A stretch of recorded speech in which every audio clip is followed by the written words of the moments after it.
What's going on YouTube? I want to do a quick review of the Vevor steam bath, steam shower, steam room, steam generator.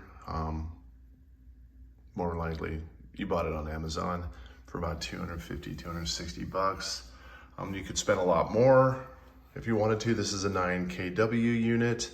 You could spend $1,200, $1,500 easily on different brands, but to be honest with you, I don't know if you gain that much quality. This one is all stainless steel on the inside, and it's not bad. I have had one of these before, and another 220 to 240 volt units, and it was in a basement.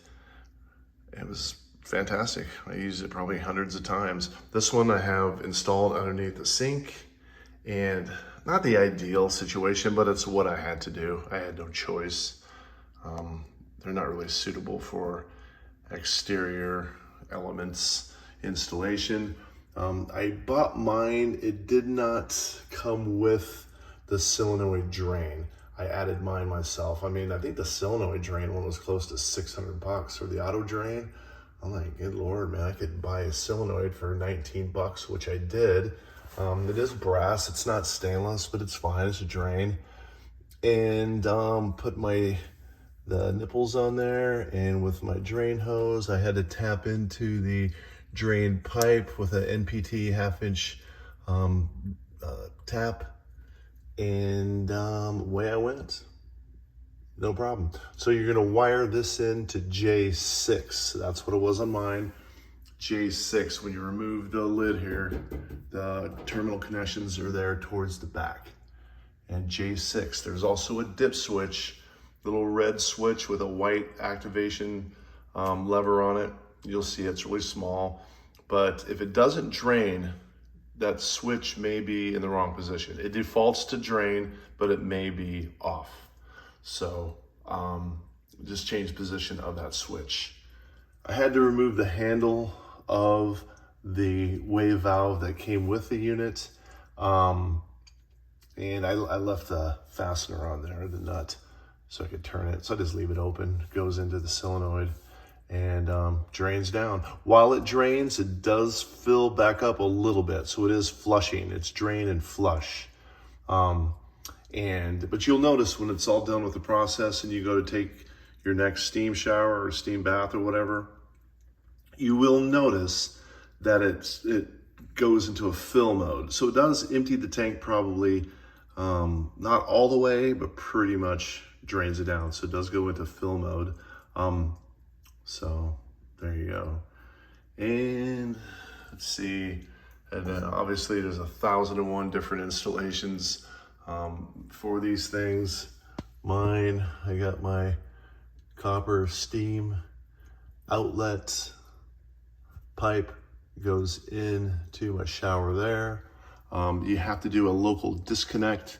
This isn't circuit protection, it is just a disconnect. So your circuit protection is going to be in your power panel, which feeds this guy. I did some seal tight over to the unit, get it at Lowe's. They will cut it by the foot, super cheap. I got these 50 amp, just the disconnect. It does handle up to, oh God, I think it was like 50 amps for the, again, disconnect. But it won't trip on like circuit protection, if you know what I mean. If you have an electrical background, you'll understand that. But you do have to have a local disconnect for it.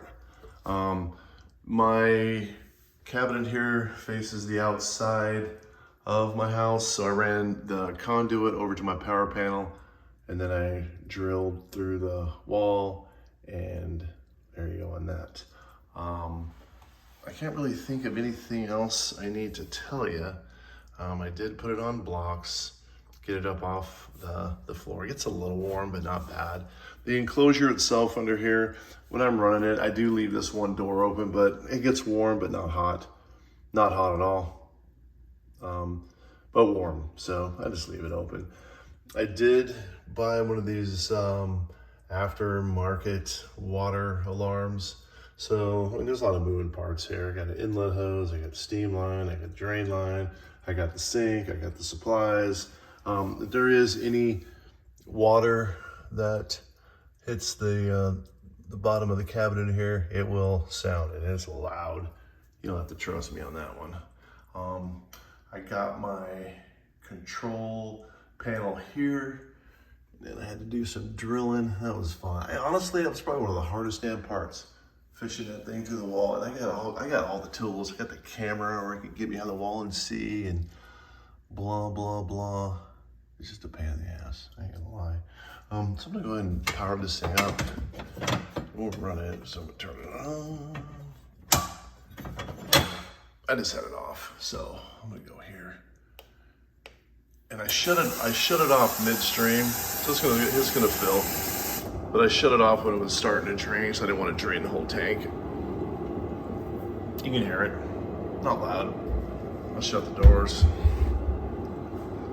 Sorry about the camera moving around. So, not too loud. Like I said, when I run it, I'll just leave this door open. And I got it set for 3-minute runtime. And it is already kind of pre-warmed up. So it'll produce steam here pretty quick. I'm gonna run a bead of silicone around that dude right there on the kind of that little ring. For your steam shower, obviously you're gonna have your ceiling tiled all the way, and your walls all the way to the ceiling. And I got a glass shower door. I got this transom here, so when I'm done, I gotta open it from the inside. Well, let's see here. Get some steam going. Let's count down to 2 minutes. It'll shut right off when it times out. All right, where's the steam at? Come on. It's coming. Okay, I can hear it.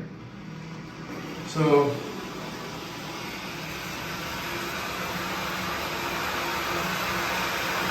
yeah. I took one yesterday, steam, and it's hard to see in there, which is reflecting back.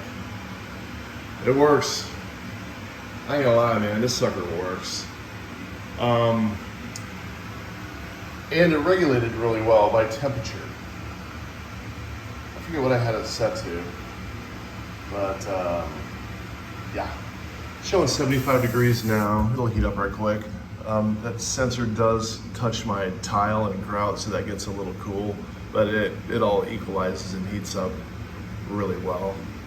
Well, you'll see this guy time out here in a second, and then it'll shut down, and then you'll hear the solenoid activate.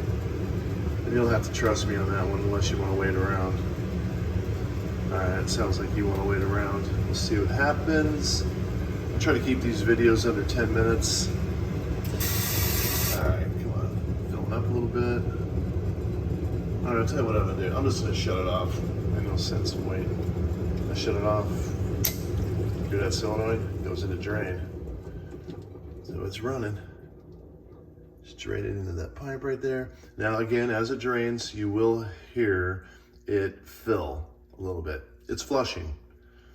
It's flushing out all that water to keep it from scaling. Cool it down. All right, let's go. You'll hear it. Don't make a liar out of me. There you go. Fills a little bit. And it will drain, and it will repeat that process, I think, like one more time. So, there you go on that. I'm gonna go show you how I ran the power on the outside, and then we'll call it a day. All right, so I'm over in the power panel on the side of the house. Added my breaker here. I ran my conduit alongside the house. All right, I'll get that later. And Ran it down to here.